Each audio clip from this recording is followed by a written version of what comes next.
저처럼 시댁 식구에게 경기를 일으키는 사람이 또 있을까요? 사실 이런 화제로 얘기하다 보면 한둘씩 모여가며 다들 자기네가 더 심하다고 말하다 보니 한도 끝도 없긴 하더라고요. 그건 그렇지만 그래도 제 경우는 보통 심한 게 아닌 것 같아요. 임신 중에 쌓인 게 평생을 간다는데 그게 꼭 남편에게만 국한된 건 아니더라고요. 저는 평생 시댁에 대해 잊지 못할 것 같아요. 우리 시부모님은 제가 결혼한 이래 얼마나 저를 들들 볶았는지 몰라요. 애가 왜 안 들어서냐, 어디 문제가 있는 거 아니냐 하면서 아주 험상궂은 말들을 반복하셨는데요. 솔직히 100번 양보해서 마음으로야 무슨 생각 못 하겠나 싶어요. 그런데 굳이 그걸 알게 할 필요는 없는 거잖아요. 매일 저를 불러다가 앉혀놓고서는 온갖 잡일거리를 다 시켜가며 그렇게 구박을 하는 겁니다. 당시 저희 시댁은 특이하게도 결혼한 시누이가 들어와서 같이 살고 있었어요. 왜냐하면 아주버님이 멀리 해외 출장을 가 계신 바람에 집이 오래도록 비워져 있었는데요. 그런 상황이니 아주버님이 귀국할 때까지 2, 3년만이라도 들어와서 살자며 자기 친정으로 들어온 거죠. 혼자서 애 키우기 힘들다나요? 아무래도 애가 셋이었으니 그건 이해가 갔어요. 그리고 기존에 살고 있던 집은 세를 주고 그렇게 생계에 조금이나마 보탬이 되려고 했던 모양이더군요. 일단 그것만으로도 집안이 복작복작해서 정신없어 죽겠는데 어머니와 신우는 툭하면 저를 그렇게 시댁으로 호출해서는 밥을 먹자는 둥 뭘 하자면서 자꾸 은근히 일손을 필요로 하더라고요. 저는 결혼 전에는 직장을 다니고 있었지만 결혼을 할 무렵부터 갑상선 수치가 좋지 않고 몸 상태가 많이 나쁘다고 해서 쉬게 되었어요. 상견례 때도 그런 말들을 나눴고 그럼 이미 며느리 몸 상태가 딱히 좋지 않다는 걸 다들 알고 있는 거잖아요. 그걸 알면서도 저를 불러다가 설거지를 시키고 나물 묻히고 뭐 하는데 와서 배우라는 둥 자꾸 호출하시는 거예요. 엄연히 저는 집에서 좀 쉬면서 기운을 차려야 하는 사람인데 말이죠. 게다가 시누는 뭔데 자기가 옆에서 저더러 오라가라 하는 건지, 제가 무슨 결혼을 남의 집 아들 잘 키우고 살려고 한 것도 아니고 뭘 자꾸 봐달라고 하는 건지 모르겠어요. 이건 며느리가 아니라 무슨 무급 가정부를 들인 것도 아니고 주말에 부르는 것도 모자라 주중에도 수요일이나 금요일엔 꼭 부르시더라고요. 이후로도 여전히 저는 가기 싫어서 이 핑계 대고 안 가고 저 핑계 대고 안 갔지만 신우와 어머니는 더 이상 제가 이렇게 빠지는 꼴을 볼 수 없었는지 나중엔 본인 아들을 매수해서는 꼭 같이 오게 하는 게 아니겠어요. 저는 시댁 갈 때마다 얼굴이 완전 굳은 채로 가고 그러면 꼭 제 얼굴을 보고 신우는 한마디씩 하더라고요. 아우, 무슨 도살장 끌려왔어? 그렇게 인상 쓰고 있으면 우리 식구들은 너 무서워서 어떻게 밥을 먹으라고. 기분 좀 풀어 얼른. 기왕 어른들이 있는 곳 왔으면 어린 사람이 맞춰야지. 그게 뭐야? 우리 집 애들 보기도 창피하지 않아? 아유, 옳게 무서워서 다음부턴 오라고도 못하겠네. 다음엔 오지 마. 절대. 어? 이러면서 웃는 건지 비꼬는 건지 모르게 자꾸 살살 약을 올려대더라고요. 그 말에 남편은 더 반응하면서 인상을 팍 쓰면서 자기 누나가 아닌 저에게 성질을 내는 거 있죠. 유미야, 기분 좀 풀어. 어? 왜 그러는 거야? 너 맨날 우리 집 올 때마다 그런 표정으로 온 거야? 늘 우리 가족들의 눈치를 보게 하는 거냐고. 생각해보면 저도 참 바보 같은 게 이때쯤 결혼이고 뭐고 다 엎어버렸어야 하지 않았나 싶어요. 남편도 없이 혼자 시댁에 매주 2, 3일은 꼬박꼬박 갔던 자기 부인에게 잘 다녀오라고 고생했다는 말은 안 하고 그저 그걸 흐뭇해하고 당연한 줄 알고 있더라고요. 이후로 몇 번이나 남편이 가자고 했지만 그냥 누워서 못 들은 척하고 안 가기도 했고 남편이 그걸로 삐치거나 서운해해도 모른 척했어요. 나중에 신우한테 몇 번이나 연락이 와서는 안 와도 된다고 했다고 그걸 그대로 고지고대로 듣고 안 오는 사람이 어디 있냐고 면박을 주더라고요. 그래도 일단은 끝까지 무시했어요. 왜냐하면 가지 않을 때 해방감이 너무 컸거든요. 그래서 안 가고 있는 몇 달 동안 생각도 못했던 아기가 우리에게 찾아오게 되었어요. 아무래도 그간 제 몸이 안 좋기도 했지만 일단 마음 상태가 편안해서 그랬던 걸까요? 정확한 이유는 알 수 없지만 아무튼 이런 소식 자체는 너무 기뻤죠. 초기부터 무척 조심했고 제가 몇 번이나 남편을 말린 탓에 임신 안정기가 되어서 양가에 소식을 알릴 수 있었답니다. 일단 양쪽에서 다 기뻐하시긴 했는데 시댁에서는 성별부터 빨리 알아오라며 무슨 아기를 위한 안전검사 같은 내용들은 관심도 없는지 그것만 자꾸 성하시더라고요.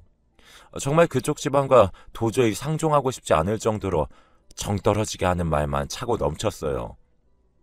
남편은 바보같이 또 그 내용들을 저에게 그대로 전달해 오는데 제가 너무 스트레스 받아서 그런 얘기 좀 하지 말라고 했습니다. 명준 씨, 어머니랑 형님이 하신 말들 좀 나한테 일일이 다 전하지 마. 자기도 나한테 그런 말 하면서 내가 기분이 좋을 거라고 생각하는 거야? 듣고 서로 기분 나쁠 얘기들을 왜 자꾸 그렇게 하는 거야? 듣고 뭐 나보고 행동을 고치던지 변하라고? 내가 왜 그렇게 해야 되는데? 그러자 남편도 나름 뭐가 쌓였던 건지 또 따지기 시작하더군요. 내가 뭐 너한테 대단한 얘기라도 했어? 그냥 우리 누나랑 엄마가 성별을 궁금해한다는 얘기잖아. 그런 얘기들도 못해.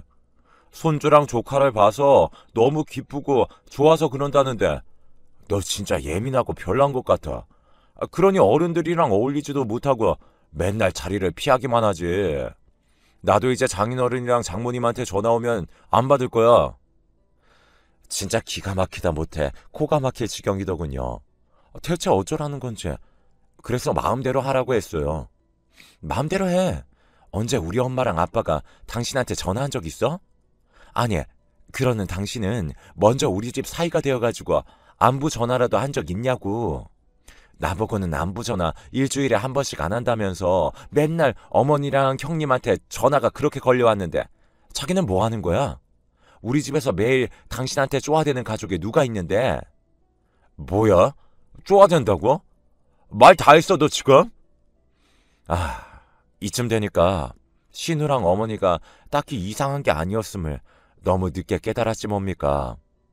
그냥 이 집은 다 한통속이에요.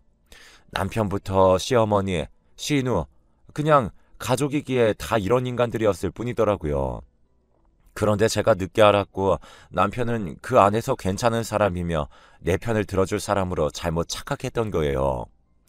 어머니랑 신우는 그냥 자기 동생이자 아들을 장가 보내놓고 걱정이 많아서 유난히다 못해 저렇게 사람을 미친 듯이 잡아대야 성이 풀리는 이상한 사람들이라고 생각했거든요. 남편은 이런 부분에서 중재를 잘 해주겠지. 나는 남편만 믿고 결혼했으니까 이렇게 생각했는데요. 결국 시집살이는 남편이 시키는 것이더라고요. 남편이 이런 식으로 생각이 꽉 차 있으니 시댁에서 저를 만만하게 보고 선을 마구 넘어대는 것 같았죠. 아무튼 저는 이런 상황을 더는 봐줄 수가 없어서 남편과 냉전 중에 들어갔고 성별이 나온 이유도 남편에게만 말했을 뿐 시댁에 따로 연락은 안 했어요. 남편도 제가 자기네 가족들과 전혀 연락 안 하는 모양새를 보고 포기했는지 본인이 직접 말을 했나 봐요. 하루는 집에 누워있는데 어머니께 전화가 온 거예요. 누워서 받다가 너무 스트레스가 받아서 그만 자리에서 일어났어요. 유미, 너 딸 가졌다며? 명준이한테 연락받았다. 너는 네가 입이 있으면 직접 찾아와서 말을 할 것이지. 그걸 꼭 남편을 통해서 전해야겠어. 이때부터도 뭔가 짜증나고 싫었는데 갈수록 말 같지도 않은 얘기만 거듭하시더라고요. 그리고 이 집에 와서 처음 애를 가졌으면 웬만하면 아들을 가졌어야지. 웬 딸이야 대체. 나보고 명준이 할머니나 어른들한테 어떻게 말을 하라고. 네가 좀 관리를 잘해서 노력을 했어야지. 아이고 여자가 되어서는 그놈의 씨 하나 제대로 못 골라서 냉큼 딸을 가져버리면 어떡하냐. 아유 잔말 말고 둘째는 꼭 아들 낳도록 해야 한다. 진짜 무슨 아기로 협박하는 폭력배도 아니고 조선시대 말기도 이런 식으로 말하는 시어머니가 있었다면 분란이 일어나지 않았을까요? 가뜩이나 불편한 몸 이끌고 힘든 며느리한테 이런 식으로 말을 해야 하는 건지 저는 대답도 제대로 하지 않고 그냥 전화를 끊어버렸어요. 그게 또 마음에 안 들어서는 남편에게 전화해서 얼마나 난리를 치셨는지 남편은 들어오자마자 저한테 씩씩거리면서 엄마 전화를 대답도 않고 끊었냐며 할 말 많아 죽겠는데 제가 전화를 안 받는다며 머리끝까지 화가 나셨다고 합니다. 그러면서 저 때문에 너무 스트레스 받아서 화병 나서 알아누우셨다며 빨리 사과를 드리러 찾아가 보라고 하는데 이때부터 저는 정말 남편이 인간처럼 느껴지지 않았어요. 어떻게 뱃속에 자기 자식을 임신하고 있는 부인한테 곧 죽어도 자기 엄마와 누나가 우선이 되어서는 저런 말들을 해댈 수 있는 걸까요? 저는 억울하고 화가 나서 눈물을 끄끄거리며 참으면서도 절대로 무슨 일이 있어도 전화를 다시 걸지 않았어요. 그냥 남편 하나만 무시하고 안 보면 그만이더라고요.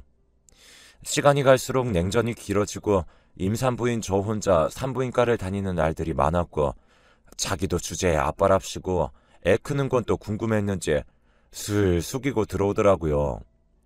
저는 일단 챙겨줄 건 챙겨주고 남편 입에서 어머니와 누나 얘기하며 챙기라는 말이 나온다면 그냥 무시하고 말았어요. 듣지도 않고 자리에서 일어나 버리고 곧장 안방으로 향해 문을 잠가버렸습니다. 그런 게 또 화가 났던 건지 남편은 그새 또 자기 엄마한테 말한 것 같았고 어느 날은 글쎄 우리 엄마한테 전화가 왔지 뭐예요. 유미야, 너 시댁이랑 뭔 일 있니? 그런 일이 있었으면 엄마한테 말하지 그랬어. 무슨 일이라니? 엄마가 하시는 말씀을 듣고 저는 화를 좀처럼 다스릴 수가 없어서 감당이 안 되더군요. 듣기로는 어머니가 우리 엄마한테 전화를 해서 그렇게 제 험담을 하셨다는 거예요. 며느리가 되어서 시댁도 잘 안 오려고 하고 임신하고 걱정돼서 몇 마디 좀 했더니 그걸로 뾰루퉁해져서는 우리 아들한테도 집에서 어지간히 잡고 사는 것 같다며 사돈이 어찌 그리 교육하셨냐면서 되려 따졌다는 거예요. 저는 너무 어이가 없어서 그간 있었던 일들을 엉엉 울며 엄마에게 말을 했고 엄마는 한참 숨죽이고 들으시더니 다시 말씀하시더라고요. 됐어. 유미야, 너 잘못 없어. 넌 그냥 하던 대로 해. 그리고 박서방도 참 실망이네. 엄마도 생각이 많다.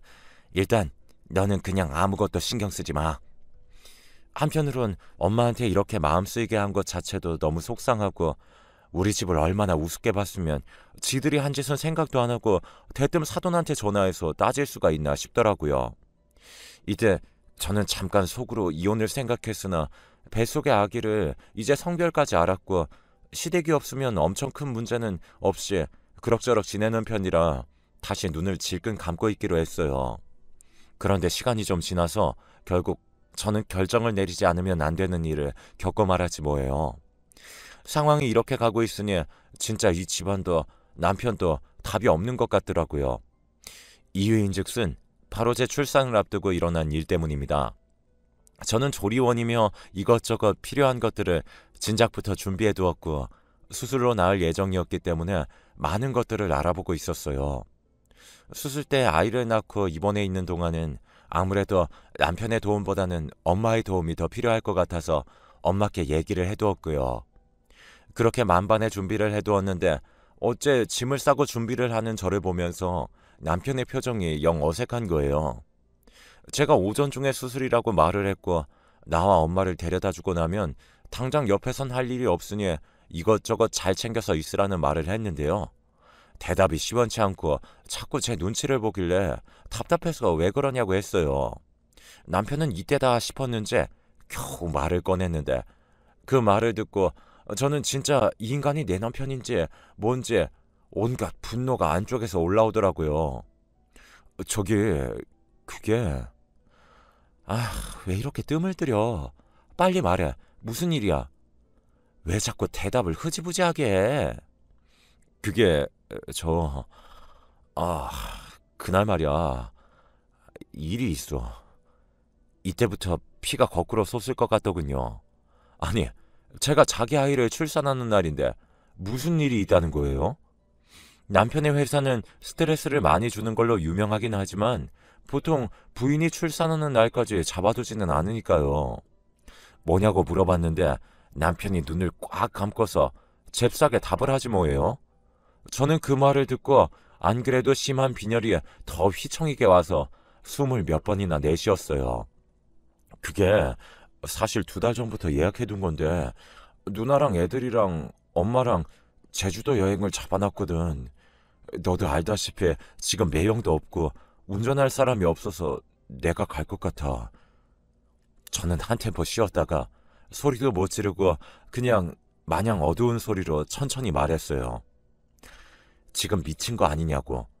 부인 출산 날에 시댁 가족여행 가서 운전이나 하고 있는 남편이 어디 있느냐고. 그렇게 말이에요.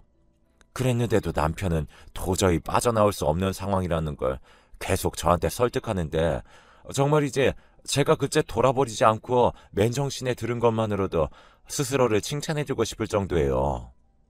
엄마도 건강도 많이 안 좋으시고 이제 언제 또 이렇게 여행을 해보냈냐고 하시더라고. 사실 너랑도 같이 가려고 했는데 네가 몇 달 전부터 가족 모임에도 자꾸 안 나왔고 우리도 2달 전에 미리 예약해둔 건데 진짜 이렇게 당일날 수술 날짜가 겹칠지 진짜 몰랐어. 이제 와서 미루는 건 우리도 넉넉치 않은 형편에 다 예약해놔서 취소하기도 돈이 너무 많이 나올 것 같고 애들도 너무 기대하고 있거든. 가서 무릎 안 좋은 엄마나 아이 셋 챙기는 누나가 운전할 수도 없고 내가 해야 하는 게 맞는데 그래서 말을 못했어. 이번만 좀 이해해주면 안 될까? 아니, 이번만? 이번만이라며 이런 말 하고 있는 입장에서 어디 감히 이번만?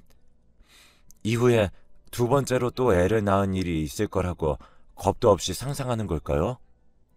누가 자기 애를 더 가져줄 거라고 생각하는 걸까요? 진짜 꿈도 어지간히 크다고 욕을 해주고 싶은데 저는 이 얘기를 듣는 내내 너무 서럽고 진저리가 나서 그냥 이런 남편 따위 없는 게 낫겠다 싶더군요.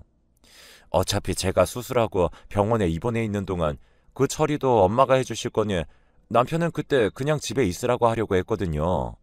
그런데 제가 이렇게 결정해서 말을 해주는 것과 본인이 자기 임의대로 내 걱정은 전혀 하지도 않은 채 멋대로 결정해서 저한테 통보하는 건 전혀 다른 거잖아요.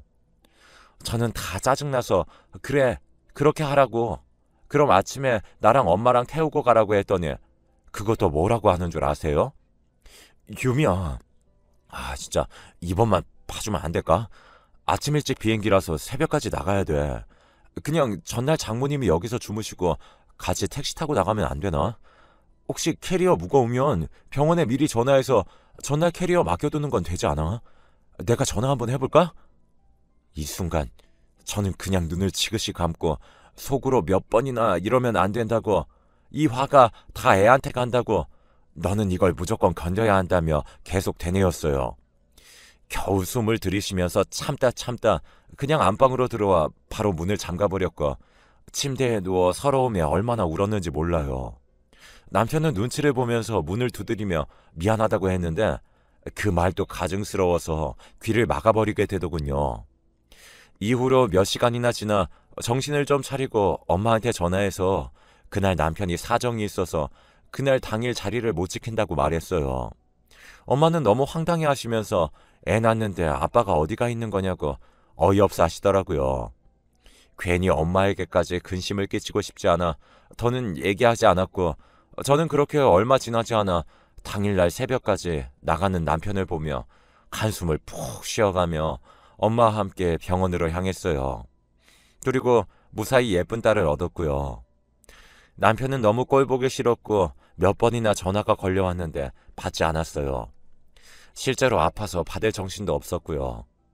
나중에 우리 엄마께 전화를 해서 아무것도 모르는 엄마는 그냥 사진들을 몇 장씩 보내주셨더라고요.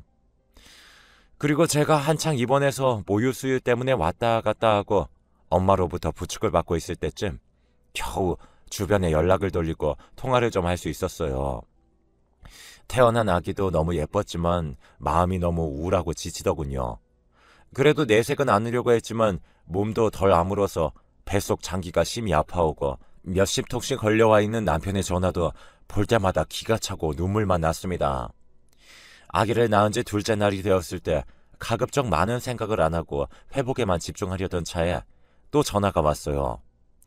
엄마가 너무 그러지 말고 박서방도 미안해서 전화하는 걸 텐데 받아보라고 하더군요. 저도 받아서 실컷 욕이나 해주자는 생각으로 받았는데 글쎄 남편의 목소리가 이상했어요.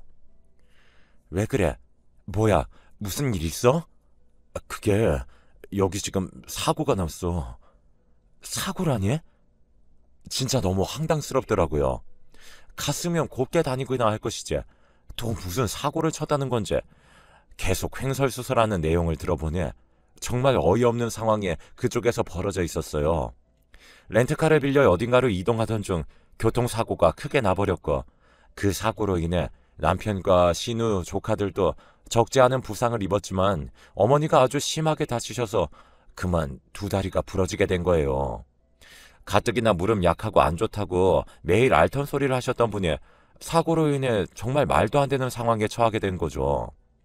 그나마 남편과 조카들은 덜한 편이었는데 신우도 통원 치료가 꽤나 필요한 부상을 입고 힘들어한다는 내용이었어요. 올라오는데 시간이 좀 걸린다는데 진짜 너무 갑갑해서 한숨만 푹푹 쉬게 되더군요. 와중에 옆에서 이 통화 내용을 다 들으신 엄마는 그제서야 왜 이 자리에 본인 사이가 없는 건지 진실을 알게 되셨고 분노로 좀처럼 몸을 추스르지 못하게 되었어요. 엄마는 욕을 하면서 어떻게 그럴 수가 있냐고 자기 새끼 낳는 순간에 지네 엄마랑 누나랑 놀러가서 저렇게 사고를 당한 거냐고 아주 난리를 치셨어요. 이런 모습을 보고 있으니 머리가 어지러워 죽겠는데 어쨌든 어머니도 보통 다치신 게 아니니 상황이 정말 위급하긴 하겠구나 싶더군요. 일단은 자리 잡힐 때까지 두고 보기로 했고 며칠이 지나 다들 서울로 올라왔어요. 그리고 저는 제대로 퇴원해서 조리원으로 갔고 나중에 남편이 뒤늦게 와서 아기와 저를 봤고요. 진짜 이때 남편 행색도 어찌나 한심하던지 자기도 자기가 죽을 죄를 진 건 알긴 아는 건지 눈도 잘 못 맞추더라고요. 아무튼 그런 상황에 있던 중에 저는 조리를 그럭저럭 하면서 다시 집으로 돌아오게 되었고 남들은 아기가 집에 오면 그 순간부터 힘들어서 그렇게 울고 못 잔다는데 우리 딸은 비교적 잘 자고 저를 힘들게 하지 않더라고요. 그렇게 며칠을 아기에게 안정적인 상황을 만들어주면서 상태를 보고 있는데 이때 어머니에게 전화가 왔어요. 아무래도 그렇게 다쳤다고 한 이유로 꼴 보기 싫어 죽겠지만 아무튼 큰 사고를 겪으셨다고 했는데 통화를 한 번도 안 해보긴 그렇더라고요. 그래서 그냥 일단 받았는데 내용은 정말 저를 기겁하다 못해 기절시키기 충분한 내용이었어요. 그리고 저는 그렇게 몇 번이나 머릿속으로 스치듯 지나갔던 이혼이라는 생각을 실현하기 위해 요즘 준비하고 있고요. 아이고, 너는 시애미가 이렇게 반불구가 되어버렸는데 연락도 안 해보고 하나밖에 없는 며느리가 그 모양으로 그래서 쓰겠냐? 아, 어머니 죄송해요. 저도 애기 낳고 몸 추스르느라. 아, 됐고. 그 뭐냐. 내가 지금 이 모양이 돼서 움직이질 못해. 니네 신우도 아주 그냥 보통 크게 다친 게 아니야. 애들도 못 돌보고 있고 이거 뭐 간병인이라도 써야 할 판이다. 그러니까 네가 애기 안고 여기로 넘어와서 조카들도 좀 같이 챙겨서 먹이고 여기 와서 신우도 좀 간호하면서 나도 좀 챙겨주고 해야겠다. 아, 그 간병인이 솔직히 그게 다 돈이 얼마니? 다 낭비지 뭐냐? 가족이 있는데 뭘 다른 데 사람 구해서 돈을 써? 그니까 당장 잔말 말고 내일부터 와. 아휴, 오늘도 다들 죽겠다고 아우성인데 그냥 내일부터 오라고 하는 거야. 어? 아유, 얼른 대답해. 어이가 없더군요. 가족이요? 가족이 있는데 무슨 간병인을 쓰냐고요? 그럼 가족이 며느리가 그렇게 생사를 걸고 자식을 낳고 있는 동안 가족이라는 사람들은 어디가 있었나요? 다리가 부러지고 허리가 부러진 게 제 탓인가요? 저도 수술하고 몸이 다 아물지 않아서 최대한 누워있기만 하고 있고 애기도 제대로 못 안아보고 있고 먹이는 거, 기저귀 채우는 거 다 저희 친정엄마가 하고 있는 현실인데 뭐라고요? 저는 이때 정말 토하듯 울음을 쏟아내면서 전화기를 집어던졌고 놀라서 들어온 친정엄마에게 모든 사실을 다 말해버렸어요. 사정을 다 들으신 엄마는 표정이 점점 굳으시더니 이런 집에 너를 그냥 둘 수 없다고 하시더군요. 게다가 제가 알기로는 남편도 이 사실에 동의를 안 할 리가 없다고 했어요. 지금 당장 애 낳고 누워있는 자기 부인보다 다리가 부러져서 몸을 못 쓰고 있는 엄마가 안쓰러워 죽겠는 사람이니까요. 한참을 고민하고 아빠와도 얘기를 나눈 끝에 저는 친정에 들어와 있고 남편에게는 이혼 서류를 보내놓은 후 어떤 연락도 받지 않고 있어요. 어찌 보면 제가 극단적으로 반응하는 것처럼 보일 수 있을지 몰라도 이 집은 평생 이런 식으로 굴러가겠다 싶더군요. 그러면 방법은 하나밖에 없어요. 거기 맞춰 살던지 싫으면 같이 안 사는 수밖에요. 귀여운 제 딸과 제 몸 하나 건사하기도 힘들어 죽겠는데 애 낳는 날 나만 빼놓고 지들끼리 탱자탱자 제주도에 놀러가서 그런 대형 사고를 겪고는 그 뒤처리를 저보고 하라고요? 죽어도 그렇게 못 살아요. 아주 그냥 셋이서 재미가 붙었는지 제 이혼 서류를 받고선 남편과 신우, 어머니까지 셋이 아주 시간이 많은지 돌아가면서 저한테 전화를 하고 협박식에 문자까지 보내고 계속해서 징징 울어대네요. 너무 징하고 진저리가 나서 이 집과의 모든 인연을 다 뿌리